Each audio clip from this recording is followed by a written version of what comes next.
Hey everybody, sorry my voice sounds a little bit different today, but let's not focus on that. Let's check out this LEGO Star Wars Sandspeeder, which, when you look at the pictures on the box, looks like it's just going to be basically a recolor of a snowspeeder. And then you get to building it and you realize there are a lot of fundamental differences in how it's actually built. And then you get done building it and you realize that it basically looks like just a recolor of a snowspeeder. Before we get into details though, very quickly, what is a Sandspeeder and why does it exist? It is not a Last Jedi thing. It's not from the original series. It's not from the sequel series. It's not from a game. It's not from anything that's canonical, actually. From everything that I've been able to read online from people who have actually looked into this, it started out as a concept by Hasbro, now or then Kenner, just to create new toys in the Star Wars universe. They were trying to create an entire series of new stories and new vehicles and new characters and things to go with it, and the Sandspeeder was one of the concepts that they came up with, strictly to sell more toys, to expand the Star Wars universe, to get more profit out of it. It's not necessarily a bad thing. It's something that has happened to a lot of things that we very much enjoy, but that one in particular, that effort did not get approved by Lucasfilm, and so it really went nowhere. Sandspeeders were referenced in some now non-canonical, I think, novels and or comics since then, but we don't have one that is canonical today. Don't know if this is ever going to be used, anything like this is ever going to be officially used in the Star Wars universe. Hopefully it will be, but as of this moment, this is not a canonical thing unless secretly it's been approved and we just don't know yet. Obviously, this has these fins on the sides, which did not exist on the Snowspeeder, but there are also some more subtle differences that are more difficult to actually see at first, such as these slopes here, which are just done a little bit differently in how they're positioned in order to get the space for these fins to be attached.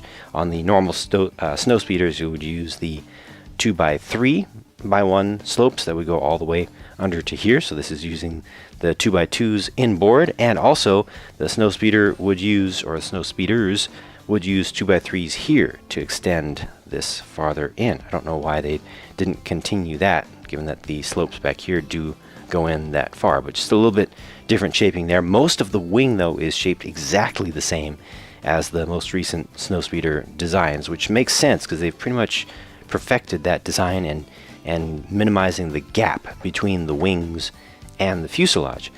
How the wings are attached though is completely different than what they've done to date on all the snowspeeder models, all the minifig scaled or thereabouts snowspeeder models. This is using Technic pieces to attach rather than hinge parts.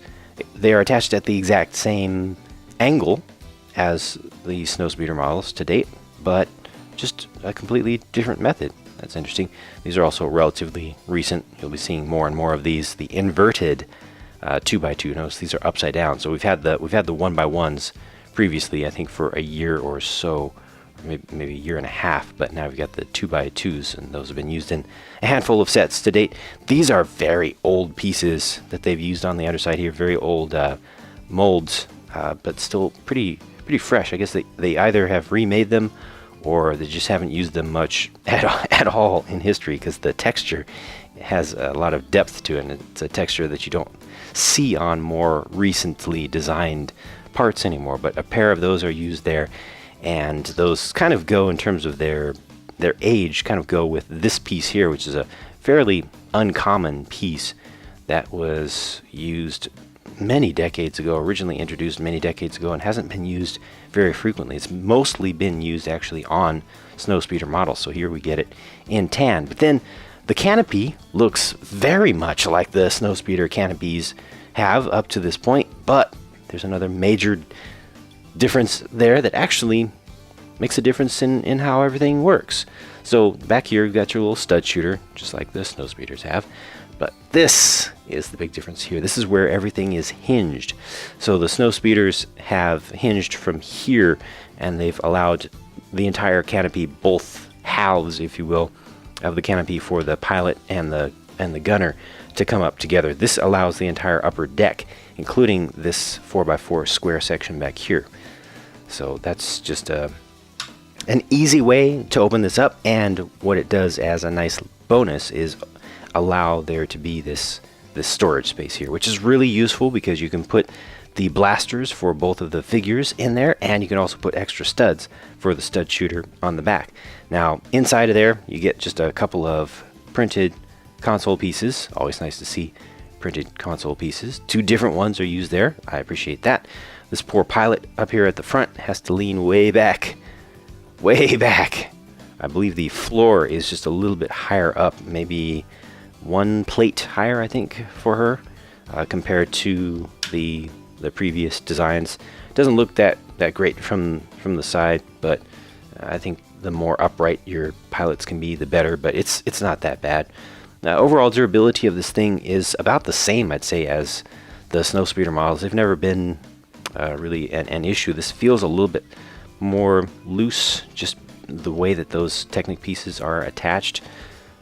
They just leave just a little bit of play in there, unfortunately. It doesn't feel quite as good to me as the Snowspeeders did. This is great though. It's just so smooth and so simple to get that open, so I think that's actually a good improvement. Under here you get the spring-loaded shooters, which is not new to Snowspeeders. We had that in the last one, but I personally don't like how far forward they are. They're supposed to simulate the fire that comes from these main cannons, which the Snowspeeders did by just having spring-loaded shooters back here, or the most recent one had them back here, so you could have that bolt, that laser bolt, come out, roughly in the right position, just a little bit low, but here they're very visible. Fortunately, you can just move those. They're just attached. It's just a little sub-assembly. If you want to bring this back, at least a stud, you can. It looks like 2 studs. You can bring it back fairly easily. Starts to hide it away so you don't see it quite as prominently from most angles, but that's just a choice. And of course you can leave those off very easily if you don't like the look of them. That's one of the nice things about most of the spring-loaded shooter designs or integrations that LEGO has done, is you can just leave them off completely. And then there's this side build, which is just a desert vaporator or evaporator, however you choose to pronounce that. Something that we've seen since A New Hope. On the box that I'll show you in just a couple minutes, they show that this is supposed to actually be set on Jakku, not Tatooine, but it's all the same. I think the build for the main thing there is pretty cool, although it becomes hollow underneath, and that's just to support a simple action feature. They show actually on the box shooting this thing with your Sandspeeder, which doesn't make sense because I'm assuming that you would be defending the folks who would be running this thing on Jakku. You wouldn't be attacking, the property of just residents of the place, but you shoot the thing and then it falls back. So that's why it has to be empty under here to leave enough space for that to happen. And yeah, okay. That's fine. I would have been fine with just being able to knock it down or something, but the idea here is that it's easy enough for it to fall back that you can just use the spring-loaded shooter. You have to get a perfect hit though because of the round edges. So I don't know. I think I would have preferred just a more sturdy and more complete base for this, and then use the rock as an actual rock element. But underneath the rock, you get one of these still relatively uncommon light gray colored classic snake pieces. So I don't think we've gotten many of those to date, but that's just that. That's pretty simple. I can't remember the last time I saw a Rebel Alliance or Resistance or whatever good guy pilot figure from LEGO that I didn't find to be very impressive. And this pair here just continues that trend. Both of these look great. They do use the same torsos and leg pieces and hip pieces between the two, but they still look so good to me. I like the combination of colors. I like the level of detail. They just put so much into these, even the small little creases up above the vest to show a little bit of the fabric texture of the undersuit there. These are just so nicely done. The helmets have nice, good, crisp, small, thin, fine printing on them, multiple colors. Such good stuff. I like the back of the one on the right. I like the front and side of the one on the left. Both of these, again, they have the same torsos, so each torso looks fantastic around the back to me. And you can also see that they have alternate faces. That does show through just a little bit from the back, which is unfortunate, but this one on the far left, or on the left, is a new head, I believe, a new one for this year. The one on the right I've seen before, but both of them look really good to me.